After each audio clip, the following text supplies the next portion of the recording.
asuma kan waaqayyo wanta inni naaf godhe daa'ima koo kanatu gurri isaa inni kuba ture. Torbee tokkoo fi guyyaa sadii daa'ima koo kana gurri isaa hin malaatu. Sana booda baqqaani hakimii singeechine yaa waaqayyo akkuma fedha keetii yaa ta'u jedhee tanan bo'eetuma dhiisee san booda torbee irraa dhufuuf illee ni yaalle garuu bakka waaqayyo haala naa mijeesse inuma naqaa waaqayyo numa daa'ima koo kana arga jedheetuma namaneetuma dhufe naa waaqayyo lafa kanatti gara obboleessa keenya lamuu lafa kanatti natti dubbate namni daa'imti gurri daa'ima keetii mala'uu qabadhuti lafa kanatti ba'ee jedha. San booda daa'ima kana qabadhee nan ba'ee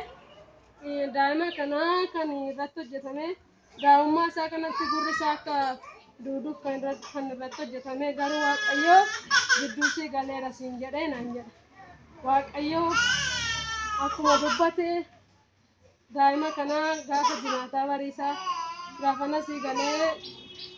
daa'ima kana gurri isaa garmalee keechaa hin malaa ture. San booda jimaata ganama gaafa inni alba'u albaatee otoo hin ta'in raammoo alba'e. Raammuma nafsee qabu alba'ee san booda nan rifadhee haadha koo na yaamee maalidhaa kun jedhee sanan rifadhee dhiisee dhiisu waaqayyotu argeenaan jette ishiinis. San booda guyyaa isaatis raammuma alba'ee qannasaa dhufe raammoon galgalas raammoo alba'ee sana booda inni dhaabbatee gurri mala'u sun immoo qidaamee garmalee keechaa ture sanbatas keechaa ture odda jureessa humtuurra hin jiru gurri daa'ima kootii nagaadha namni hin argine waaqayyo ijji waaqayyo hin arge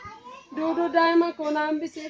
warri harka nagaa qabdan harka walitti rukutaa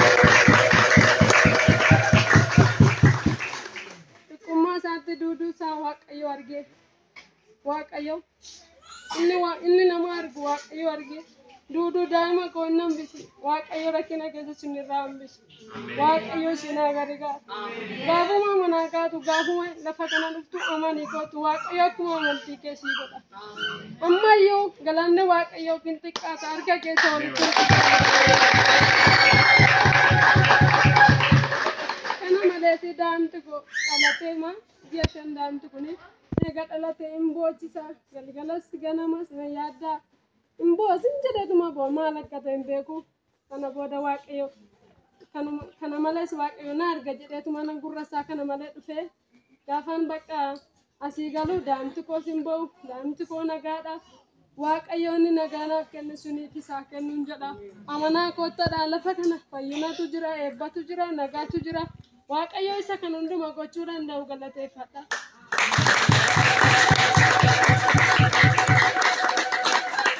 Gabaatiin koo kana waaqayyo alfaatu eebbifamu.